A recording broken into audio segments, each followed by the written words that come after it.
Welcome guys, स्वागत है आपका एक और नए वीडियो में। तो आज हम पढ़ेंगे नाउन और देखेंगे इसके टाइप्स।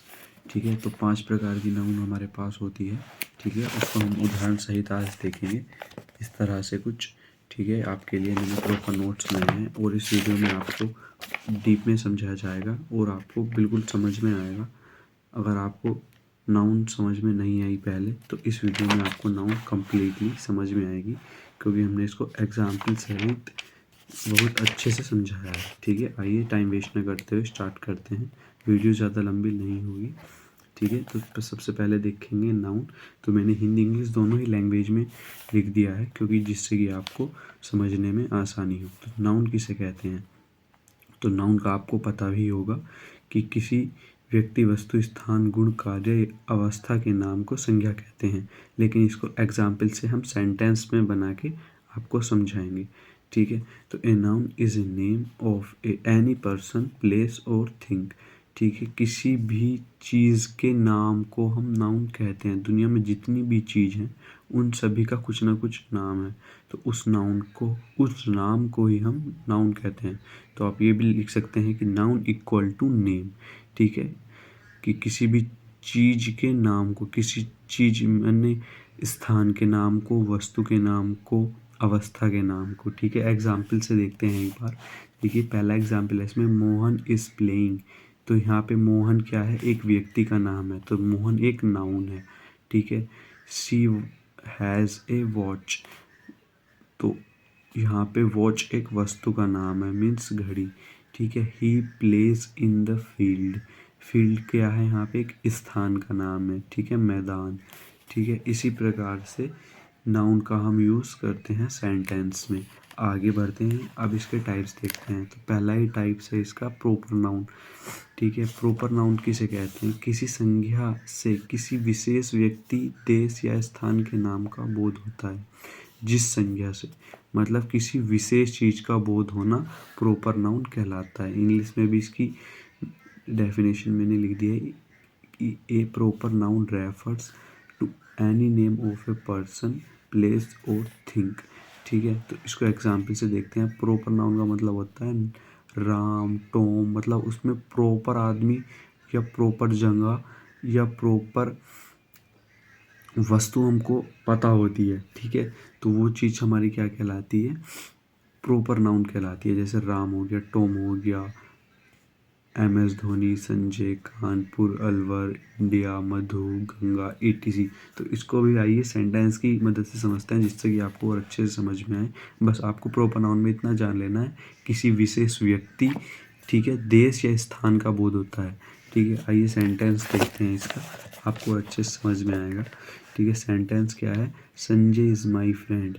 ठीक है, एक विशेष लड़के का नाम यहाँ पे हमको मिल गया। ठीक है, संजय। ठीक है, क्या है? एक विशेष लड़का है। यहाँ पे द या ही का हमने यूज़ नहीं किया। एक संजय नाम का प्रॉपर व्यक्ति है जो हमारे सेंटेंस में यूज़ हुआ है। उसके बाद अगला सेंटेंस है, मधु is sleeping.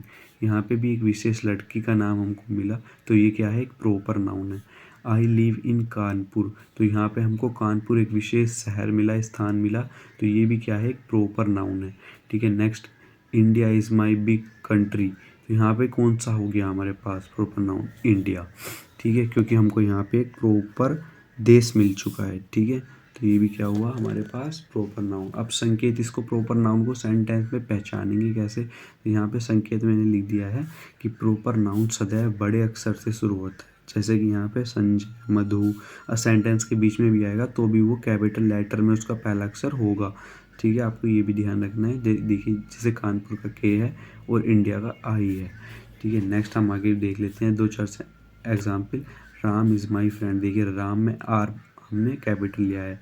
I live at Alwar, ए हमने यहाँ पे बड़ा लिया है। ही इज़ टॉम, टी यहाँ पे हमने बड़ा लिया है, क्योंकि टी एक प्रॉपर नाउन है। यहाँ पे एक प्रॉपर लड़के का नाम आया हुआ है। ठीक है, नेक्स्ट हम आगे बढ़ते हैं कॉमन नाउन की तरफ। मुझे ऐसा लगता है कि आपको अब प्रॉपर नाउन समझ में आ गया होगा, लेकिन अब भी आपको कोई डाउट है तो मैं इसको और डीप में समझा दूंगा, आप हमको कमेंट कर देना। ठीक है, नेक्स्ट हम आगे बढ़ते हैं।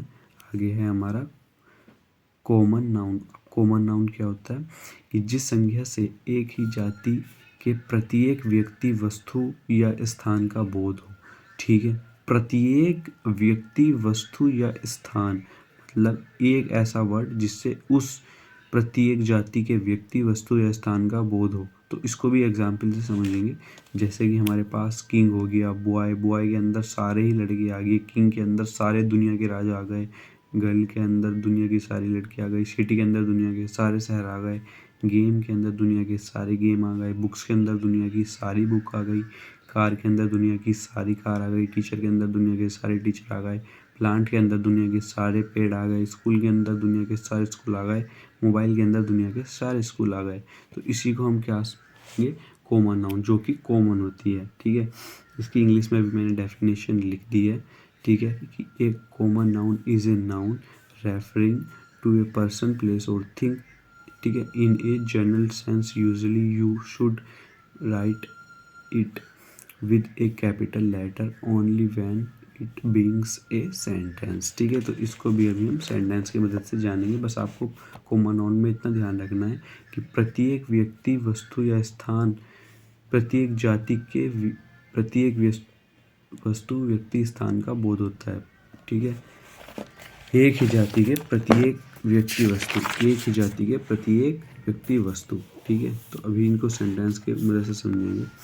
तो पहला ही सेंटेंस दिया हुआ है हमारे पास, the pen is and the desk. तो यहाँ पे हमारे पास पेन क्या है, एक कॉमन नाउन है। तो इसमें दुनिया के सारे ही पेन आ गए। ठीक है, he is a good boy, boy के अंदर दुनिया के सारे लड़के आ गए। ठीक है, तो he is a good boy, तो हम जिस बॉय के बारे में बात कर रहे हैं वो वाला बॉय भी आ चुका है इसमें। ठीक है, अब कुछ विशेष सूचना यहाँ पे आप देख लीजिए। ठीक है, पेन, डेस्क और बॉय ऐसी जातिवाचक संज्ञाएं हैं जिनकी गणना की जा सकती है। ठीक है, जैसे कि 1 बुक, 2 डेस्क, 3 बॉयज़, तो उन्हें हम काउंटेबल कॉमन नाउन भी कहते हैं। ठीक है, इतनी बात आपको समझ आ गई कि जिस चीज़ की हम गणना कर सकते हैं उसको हम काउंटेबल कॉमन नाउन कहते हैं। नेक्स्ट हमारे पास क्या है, काउ ईट्स ग्रास। तो यहाँ पे ग्रास क्या है, कॉमन नाउन है। Water is useful to us, I saw a big crowd. तो यहाँ पे ग्रास, क्राउड, वाटर की गणना नहीं की जा सकती। ठीक है, तो आप घास को एक एक करके गिन थोड़ी ना सकते हो, पानी को एक एक बूंद करके गिन थोड़ी ना सकते हो।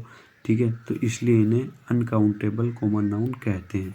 ठीक है, आगे बढ़ते हैं। ठीक है, आगे है हमारा तीसरा कलेक्टिव नाउन। अब कलेक्टिव नाउन क्या होता है, जिन संज्ञा से समूह का बोध होता है उसे समूहवाचक संज्ञा कहते हैं। ठीक है, क्या बोल रहा है इसमें, समूह का बोध होना कलेक्टिव नाउन कहलाता है। ठीक है, इंग्लिश में एक बार देख लेते हैं। A collective noun is the name of a group of person और thing taken together and spoken of as a whole as unit. तो आपको यहाँ से इस डेफिनेशन से समझ आ गया होगा, तो इसके एग्जाम्पल में और अच्छे से आपको समझ में आएगा।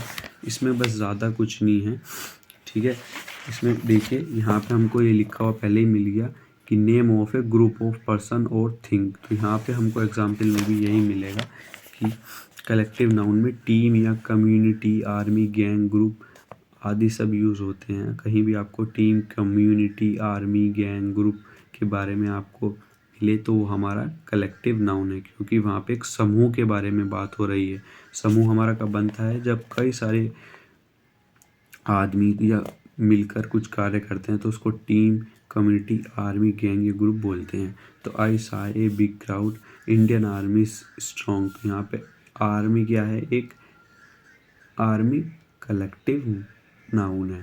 ठीक है, क्लास भी कलेक्टिव नाउन है, फैमिली भी कलेक्टिव नाउन है, आर्मी भी कलेक्टिव नाउन है। इस प्रकार से इसके कुछ एग्जाम्पल्स, बस इसमें ज़्यादा कुछ आप एग्जाम यहाँ से ही कलेक्टिव नाउन को डेफिनेशन से ही समझ सकते हैं कि यहाँ पे ग्रुप के, समूह के बारे में, टीम के बारे में, आर्मी, कम्युनिटी, गैंग, ग्रुप के बारे में बात होती है तो हमारा कलेक्टिव नाउन कहलाता है। ठीक है, नेक्स्ट हम आगे बढ़ते हैं। इसमें और कलेक्टिव नाउन में जानने के लिए कुछ नहीं है। नेक्स्ट है हमारा मटीरियल नाउन।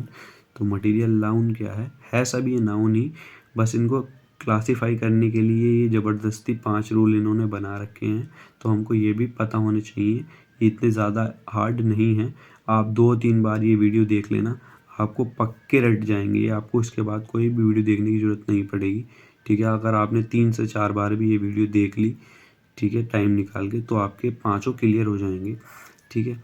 जिस संज्ञा से ऐसे पदार्थ का बोध होता है जिससे दूसरी वस्तुएं बनाई जा सकें, ठीक है, तो पदार्थवाचक संज्ञाएं कहलाती हैं, ठीक है। तो मटेरियल नाउन क्या हुआ, किसी एक पदार्थ से, ठीक है, जिससे दूसरी वस्तु बनाई जा सके, ऐसी संज्ञाएं, ऐसे पदार्थ का बोध होता है जिससे दूसरी वस्तुएं बनाई जा सके, ठीक है।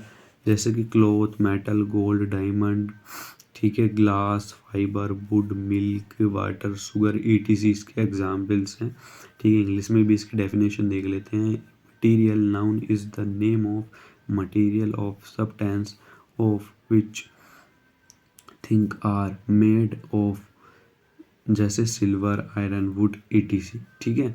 तो 20 को सेंटेंस से देखेंगे कि the chair is made of would, तो हमने चेयर को किस चीज़ से मेड बनाया, वुड से, लकड़ी से, ठीक है। मिल्क इज वाइट, मिल्क किस कलर का होता है, मिल्क होता है हमारे पास वाइट कलर का, ठीक है। तो इस प्रकार से हम इसको सेंटेंस में यूज़ करते हैं। इसके हमने उदाहरण देख लिए, ठीक है। क्लॉथ, मटेरियल, गोल्ड, ये भी सब क्या है, किसी एक मटेरियल से दूसरे मटेरियल में हमने कन्वर्ट किए हैं, ठीक है। नेक्स्ट है हमारा अब्स्ट्रैक्ट नाउन। अब ये क्या होता है, लास्ट हमारे पास सबसे 5वीं नाउन आ चुकी है।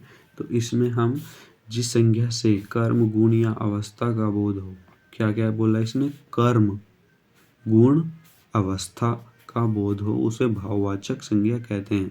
कि abstract noun is general refer the name of quality, action और स्टेट, ठीक है। ये इसकी इंग्लिश में डेफिनेशन होगी। जैसे कि किसी, यहाँ पे क्या बोला, ऑनेस्टी, ऑनेस्टी क्या है, गुण है, ठीक है। ब्रेवरी क्या है, गुण है, ठीक है। क्वालिटी है, ठीक है। उसके बाद यहाँ पे यंग क्या है, एक स्टेट है, ठीक है। लाफ्टर क्या है, एक एक्शन है, ठीक है।